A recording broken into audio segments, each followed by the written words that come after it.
confusión y apostasía.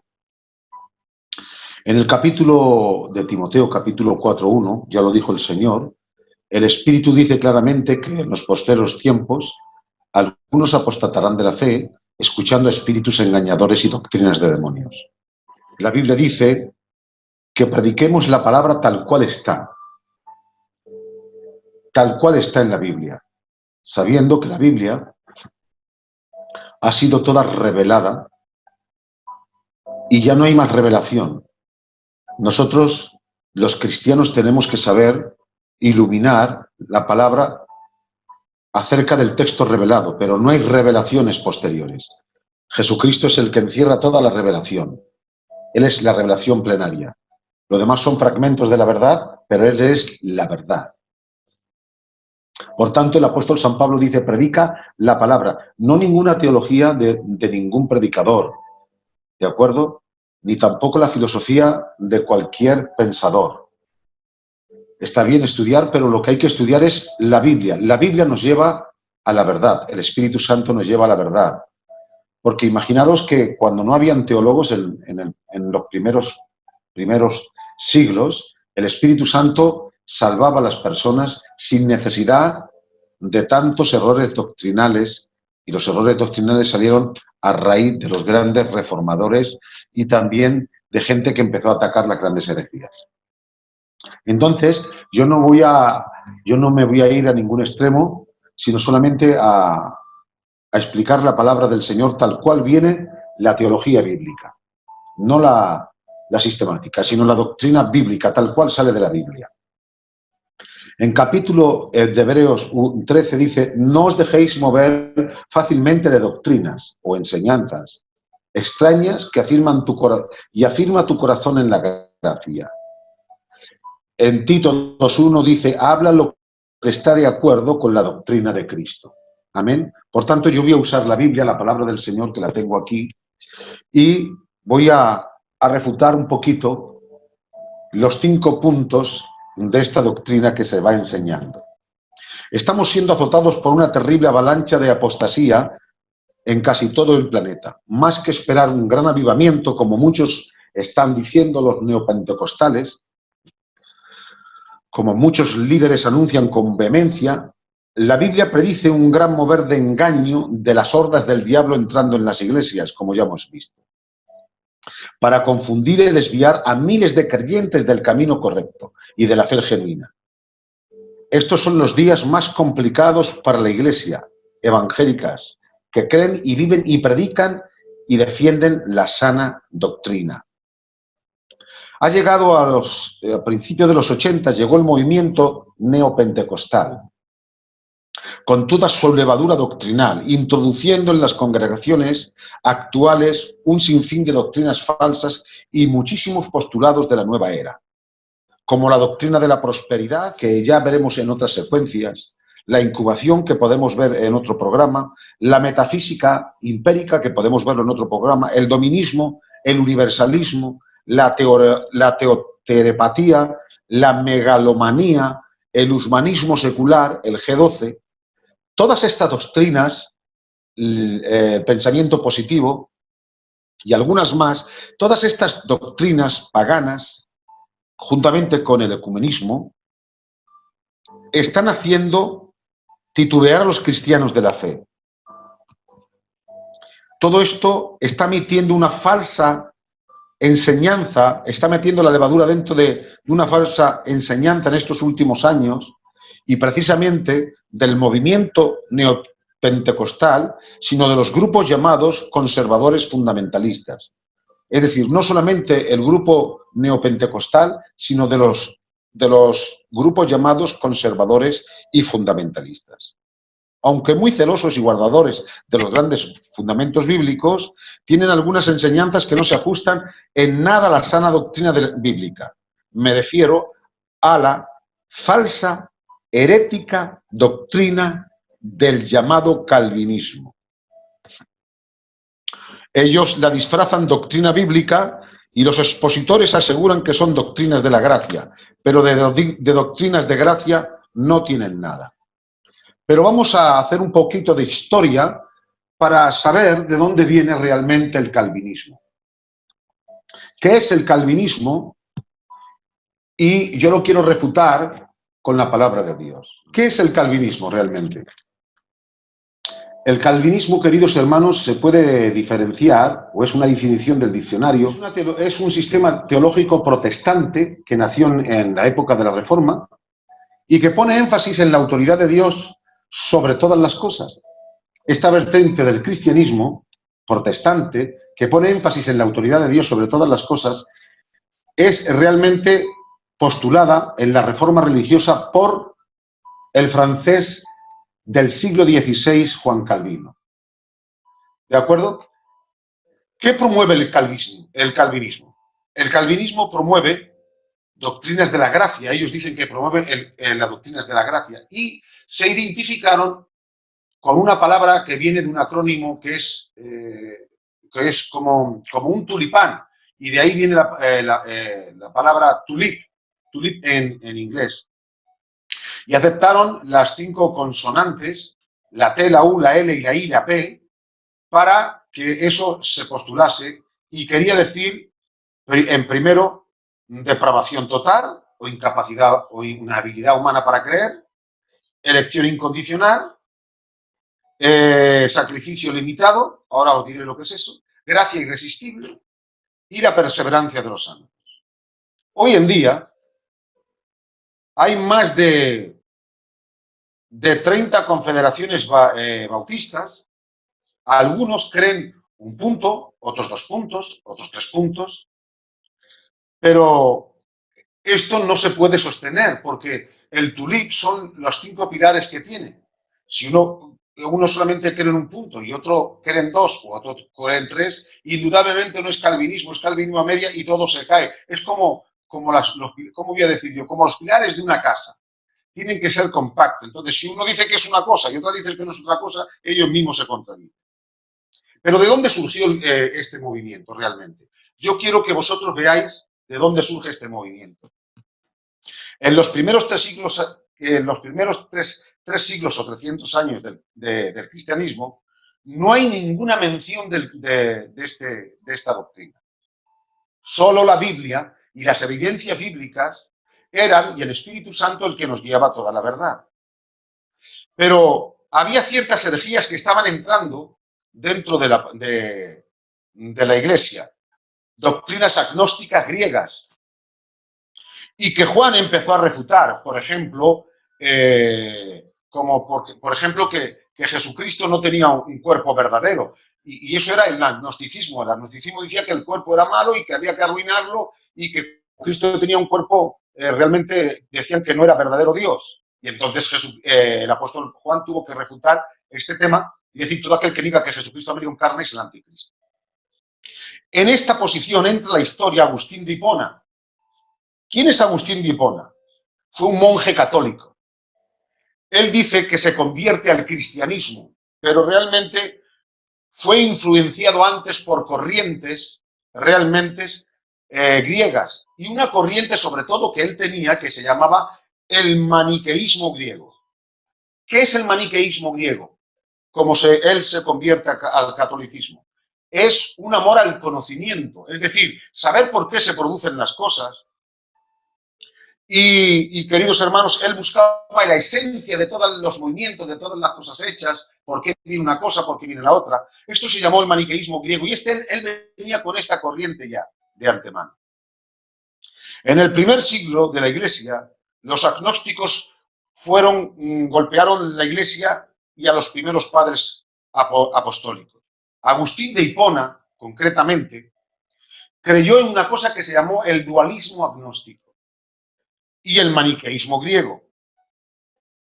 Es decir, que lo material era perverso, por tanto no podían, ellos creían, esa fuente filosófica creían que como lo material era perverso, se dejaban el cuerpo sin lavar hasta que se criaban gusanos en el cuerpo, martirizaban el cuerpo, porque decían que la materia era tan sumamente mala que Dios no tenía en contacto con la materia. De ahí que creyeron que Jesucristo no era Dios, porque su cuerpo era materia. Y, hermanos queridos, Juan tuvo que atacar, ya lo sabéis y lo he dicho antes, estos postulados en el primer siglo. Las cosas de la mente, ellos decían que eran las más puras. O sea, pensar mentalmente era puro y el alma era pura. Y entonces la pureza estaba encerrado en un cuerpo corrupto. Fijaros bien. Esto se llamó el maniqueísmo de Agustín de Hipona, que negaba la responsabilidad por los morales, por los pecados morales cometidos, porque no creían que son producto de la libre voluntad. Ellos no creían en la libre voluntad de las personas y que los pecados que se cometían eran el proceso de la corrupción interna que llevaba. Era el dominio del mal sobre la vida. El dualismo del mal se dominaba como más tarde el hinduismo lo denominaba el nirvana. El nirvana en el hinduismo es la forma que ellos se liberan del mal. Por eso el hinduismo lo ves en ese pensamiento trascendental, librándose del mal, aunque el cuerpo no se lo lava ni demás.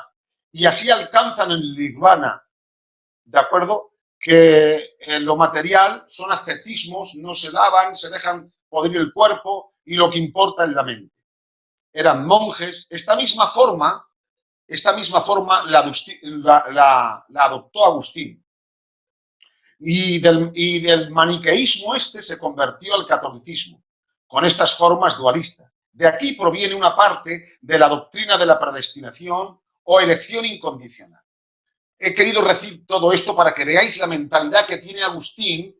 Él viene con estas mentalidades. El cuerpo es malo, hay que llegar a la perfección a través de abandonar el cuerpo no tiene relación con Dios, son maniqueístas, hay que llegar a un estado como los hindúes del nirvana porque la mente es pura y demás. Y ahí empezó, ellos creían en la predestinación y en la elección incondicional. Decían que el hombre material era una aberración, hermanos queridos. Por eso, Juan, como he dicho antes, él lo refuta. Todo aquel que diga que Jesús no ha venido en carne es el anticristo, porque ellos tomaban fuertemente esto. El pensamiento dualista negaba la realidad del cuerpo de Jesucristo. Bendecido sea el nombre del Señor. Gloria a Dios. Y por tanto, decían que si Cristo tenía un cuerpo humano, Cristo le atribuían una doctrina moderna que hay por ahí ahora y que ha sido vieja ya, que Cristo podía pecar, porque si tenía un cuerpo humano podía pecar, sin darse cuenta que la personalidad no estaba en la naturaleza humana, sino la personalidad estaba en el Hijo, en la persona. La naturaleza humana, juntamente con la divina, se unieron en una hipóstasis, en una sola persona que era el Hijo de Dios. Por tanto, es impecable porque es Dios. Bendecido sea el nombre del Señor. Gloria a Dios. En el siglo IV, Constantino funda la Iglesia Católica y el Papa se convierte en el emperador y se forma el sincretismo. ¿Qué es esto? Tengo que decir todo esto para que veáis la raíz de dónde viene. Es una unión de creencias. El sincretismo es una unión de creencias y se forma una nueva religión cristiana. Adopta todas las religiones sin saber ni dónde viene una ni dónde viene otra. ¿Qué más da? Lo importante es la unión ecuménica. Agustín nace entonces de una situación depravada en no hacer en nada de la pureza, ni cuanto había que la vida, ni cuanto estaba por la iglesia, sino que él nace bajo dualistas y sincretistas y se convierte al catolicismo apóstata. Influenciado por esta corriente griegas y depravadas, él, hermanos, afirma categóricamente en la predestinación. ¿Por qué? Porque la predestinación venía de una mitología griega, esa palabra venía también de una mitología griega. ¿Cómo concebían ellos la predestinación en la mitología griega? Ellos la concebían que los dioses del Olimpo tenían relaciones con mujeres y de ahí nacían los grandes dioses humanos como Hércules. Y entonces los que nacían de la relación de entre dioses y las mujeres eran hombres predestinados y elogiados, y los demás que no nacían de la relación de entre dioses y mujeres, que solamente eran hombres del burgo, eran hombres destinados a condenación, no servían para nada. Esa mentalidad era la predestinación del dualista y también del sincretismo y del maniqueísmo y también de la filosofía griega. Y con este postulado él se convierte al cristianismo. Y entonces él predicó la doctrina de la predestinación por decreto, es decir, la idea de que Dios, antes de que formara el mundo, decretó que por su soberanía, quiénes serían salvos y quiénes serían para siempre excluidos de la perdición eterna. Dios tenía un grupo de selección de personas al cual seleccionaba desde la fundación del mundo para salvarlos y a otros para perderlos.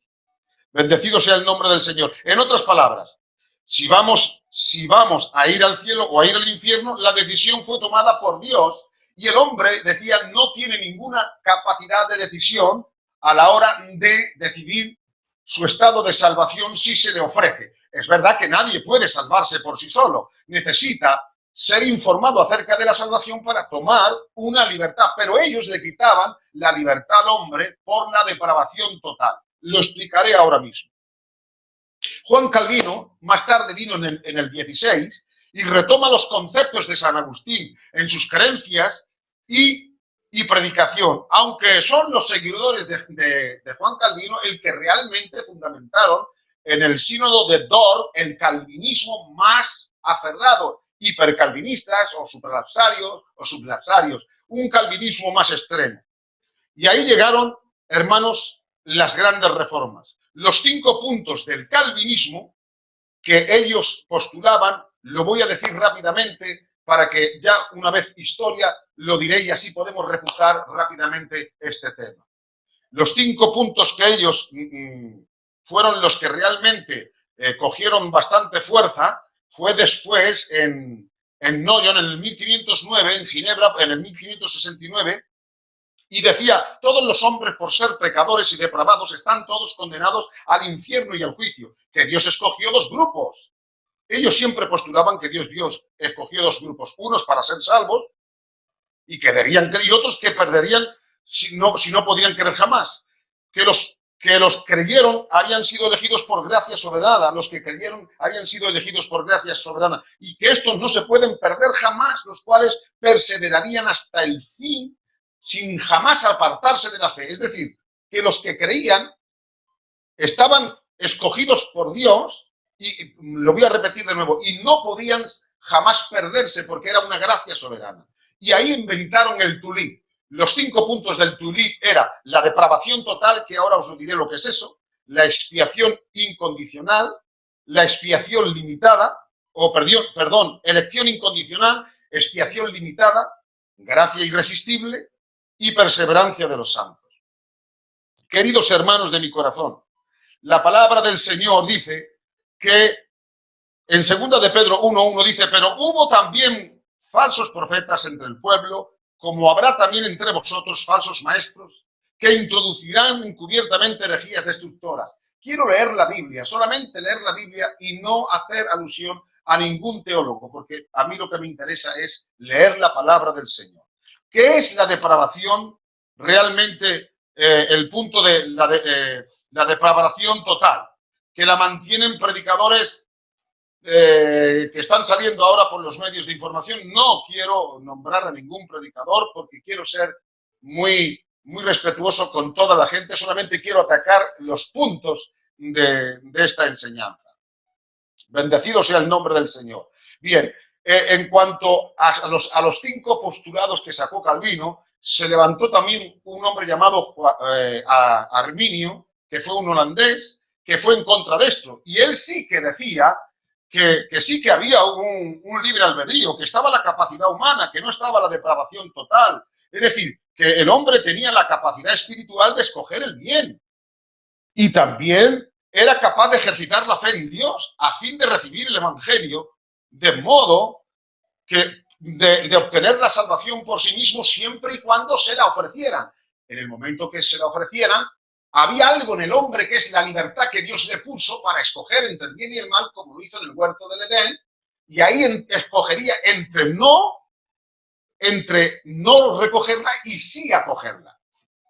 Y ese fue el postulado que realmente también Jacobo Arminio postuló. En cuanto a la elección condicional,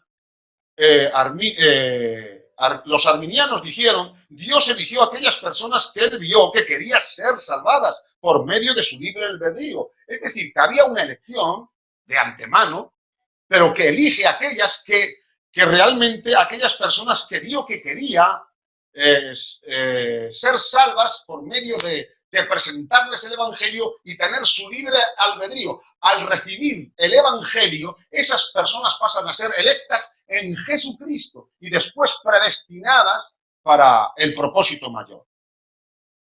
En la redención universal y en la expiación general, hermanos queridos, ellos dicen, los calvinistas decían que en la expiación solamente había un grupo de personas. Pues no, ellos, Arminiano decía correctamente, que lo cito también por citarlo, que la muerte de Cristo hizo posible que Dios perdonara a todos los pecadores, pero con la única condición que ellos tienen que arrepentirse para alcanzar la salvación. Y rápidamente